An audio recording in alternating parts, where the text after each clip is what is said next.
well, actually, you're gonna make a new one. Yeah, so even if you do, you're gonna make a new one. And your data should be somewhere, like I said before, I usually make a folder called shared folders. I go to C, make a folder called shared folders. And then I go in there and I make another folder called data, and then I share it. And then I go and make another folder called users, and I share it. And so all my shared folders are in one place.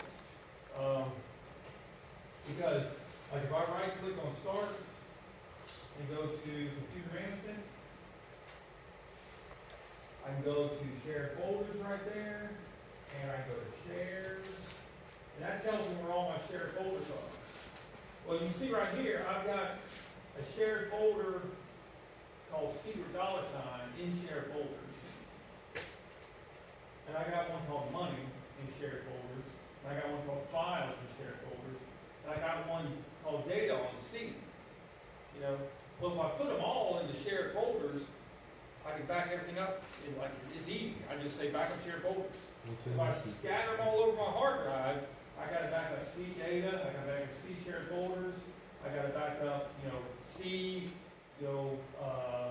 Windows, if I wanted something out of that share, if I had something that was in my C program files, local files, whatever, I got back up all that, whatever. You can scatter these shares all over the computer. However, let's see.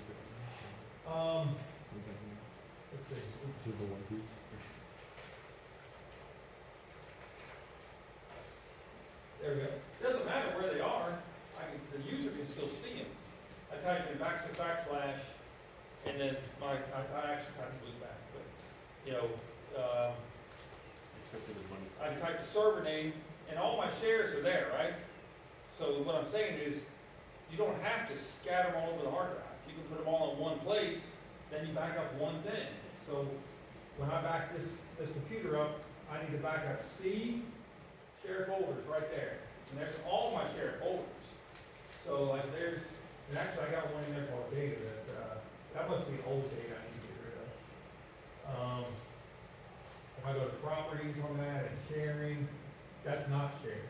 Yeah, because I got conflict with that one. If I go to files and properties, that's shared as files. Okay? So that's what I'm saying. So I can put all my shared folders. If I want another one, I can just right click there. I go to do new folder. I can call it stuff. And I don't even have to change my backup, right? If I scatter it all over the hard drive, I gotta do my backup, and I gotta tell it now to go back up this other file called stuff somewhere. I was already backing up shared folders, so now I'm backing up stuff and then changing it. Okay? That all makes sense? Yep. So you don't have to do that. That's just the way I like to do it, so I know that I'm not missing anything. Everything that's important is in shared folders.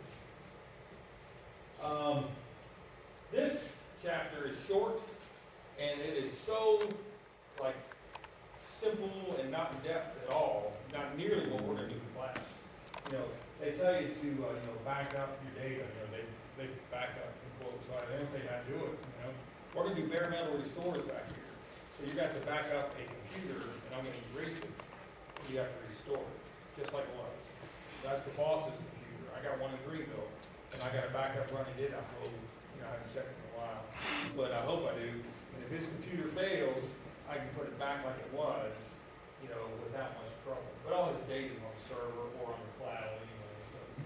So, in level 1, I let you guys turn on firewalls. We still do it occasionally to test something, but for the most part, we're not turning on firewalls. Okay, you need to allow an exception through. Do that, right? Antivirus, anti-spyware. I use Windows Defender, whatever it is that they have that's free. Because this used to be a problem 23 years ago, around 2000, in 2002, but it hadn't been a problem. Antivirus has really not been a problem for years. Viruses. The problems now are all your worms and everything. But just run a reasonable antivirus software, what Windows provides is fine. Really. I used to run Kaspersky a long time ago. But did I mention this? Where's Kaspersky come from? Russia? do I really trust the Russians? No, you know, they're trying to get into our stuff, you know, like, Huawei, was Huawei burying chips on these chips, let the Chinese get into some of our equipment, you know, in our hardware, like in our cell phones and stuff. So, kinda gotta be careful where this stuff's coming from. And I mentioned this the other day, you know why we have so much of this stuff comes from Russia? Remember? Because they're highly educated and there's not many jobs, so they start just turning to crime. So a lot of this stuff is coming from Russia for sure. They'll actually do a test about all this stuff, security settings and things. Simple things that I really forget because they keep adding all this stuff in. But it's, you know, simple things like user access control and other things. And then talk about protecting your devices, encrypting your data, and so forth. By this time, now how many people have a wireless network in their groups yet? I think Caden's the only group probably. you guys do? Yeah. And Jace, Jace, does yours work yet? Wireless? Yeah, it works. Yours works, okay. You guys don't, okay. So, right now, we can break WPA2. You know, this says use WPA2. Now they're saying use WPA3. But WPA2, they say we can crack now. And we've been able to crack WEP and WPA, okay? Matter of fact, no, it says right there. They got a security flaw crack. WPA2. So they can break that now. Public Wi-Fi hotspots. You know, I got a VPN tunnel on my phone. If I go to someplace, I use their Wi-Fi, I'll flip on my VPN and use all my traffic over VPN. How many people have a wireless network called Linksys on their phones with no password? Anybody? Those little blue routers that we have, by default, the SSID is Linksys and there's no password. And so I've noticed that when I go to hotels, there will be a wireless network I'll see a lot called Linksys, because people show up, open their computer, and they're like, hey, I got internet, and they go to work. They just think, oh, it's magic, you know. They don't realize their computer's connected to some rogue wireless access point that an attacker's got, you know. And I've even heard that they can fly them around on drones and land on buildings, and, you know, I don't know, I haven't seen that, but I've heard that. I'm sure they do. Have you seen the Boston Dynamics robot, you know, last week, you know, picking stuff up, building a bridge that he could walk across, and kicking something off that he could stand on, and, you know, I mean, they're thinking. I watched that. So, Google all of Boston. do they? I saw something this weekend on Chat GPT. I just found out about that like 3 weeks ago. But, you know, about what a problem it's going to be, kids writing essays and everything. And what we'll do is the same thing I'm going to do. You'll be handwriting essays. You know, I'll say, you know, chapter 15 Wi-Fi essay, you're going to handwrite it. You know? So what if they just input it and then copy it off the paper? Well, it's still going to be work, and I'll make them do it twice. Plus, It's not gonna be incorrect anyways. yeah, they say a lot of it, like, someone asked ChatGPT something about Hillary Clinton, and it printed out, Hillary Clinton was our 45th president, that she served from 2017 to 20, you know, whatever, and it listed all this stuff that she didn't do, you know, like George Santos. You guys see George Santos? Yeah. So, passwords, should not come out of the dictionary. It shouldn't be anything cute, like this one that says Amazon Pass with a 55. The attackers know that, you know. It should be a passphrase, best case with some letters in and maybe some special characters. Mine's got special characters, all kinds of stuff. I told you mine are, like, one of my pastor in Greenville is my platoon sergeant in Alpha Company 50 Signal Battalion. Okay? And so you would have to know his name, his rank, his pay grade, and a couple other things in order to get my password. So I got little hints in there on mine that tell me what your passwords are. But you should have, you know, good passwords, and they shouldn't be something you can find in a dictionary and something you can't reuse. Everything in here is at least 8 characters. Your stuff back there should be at least 8 characters. probably noticed already, you can't put your name in there. If your username is Jace, you try to put Jace123, it's not gonna let you do it. Right. It knows that that's part of Jace. You know, it's part of your username. If you put spaces in, that's part of your password. And that's a good thing to do, put spaces in there. So. We should encrypt some data too. What happens if you encrypt a folder and you lose the key, you know, whatever, you lose the key, let's just put that easily. You lose your data. Yeah, you lose your data. I mean, that's how ransomware works. They encrypt your files and they have the key, but you don't. Right, and you're not gonna guess it, you're not gonna hack it out. They're using 2048 bits of encryption, and it's quadrillions of years to try to hack it out. 4.3 quadrillion years. And that's why they give you a time limit.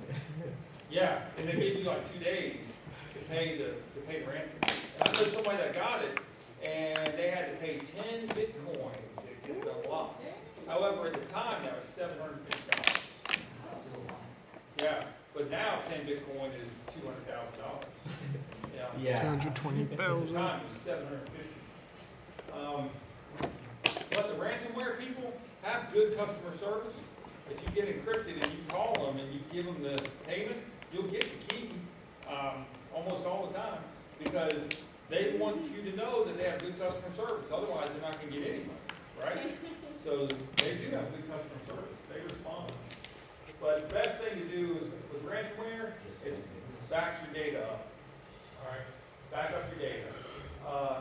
When you look at the equipment, think. When you look at your data, think, what would I do if that server disappeared? You know, what would I do tomorrow? You should download some written. You know, I agree. so make sure your backups are someplace. Like if your backups are on the server, now here we might do that because it's training, but if you got your server sitting here and you got a thumb drive or a USB drive stuck inside, and then the sprinkler goes off and destroys them both, you've lost your data and your backup, right? So you should have your backups and your data in 2 different places. In the classroom, if you can copy it at least to another hard drive, I'd say we're okay. In Greenville, my backup and my data are all in the same place.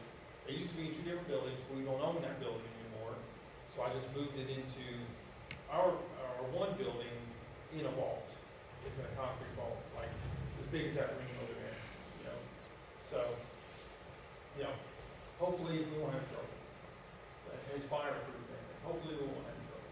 But there's a lot of cloud storage backup, but a lot of companies don't like this because they lose their control of their data. You know, so it's outside the network somewhere. Somebody can, you know, potentially get it. And if somebody gets your backup, they got all your data. You know, so if you don't have your backup password protected, you know, they can get your backup that way, or your data that way. If you take a computer and throw it away, there might be good information on that hard drive. So you should delete it, you know, with a tool that writes 1s and 0s all over everything. Because we all know that the data is not deleted, right? It's It just just marked goes- it's marked as available, but the data's still there. Right, they just mark it as deleted, but it's still there.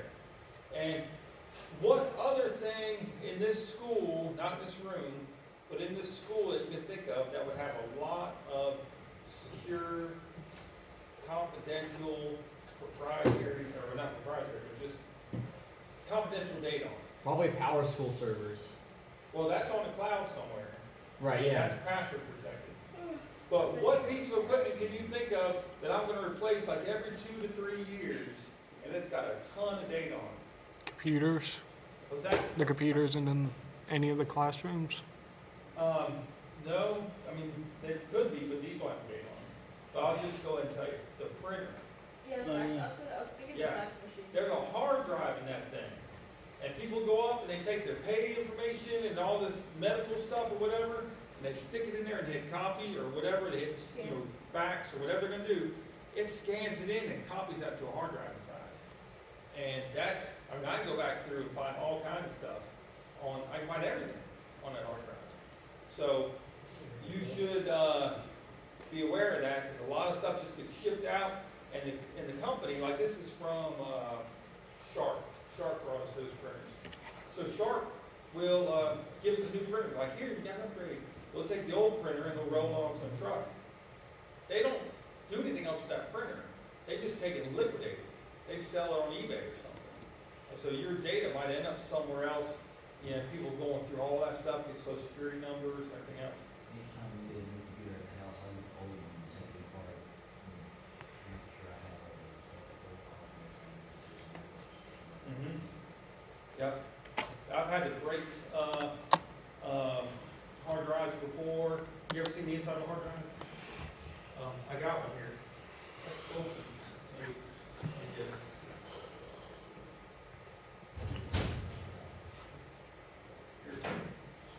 Yeah, so there's the disc. And it doesn't have the heads in here. Somebody took this apart a lot. But there's some little heads that reach in here under the discs. Under this one disc, somebody have multiple platters, and they go back and forth. And there's a little magnet in here that makes it move and everything, and that spins. And so, I've had to break these things before with a sledgehammer, just crush them before I threw them away.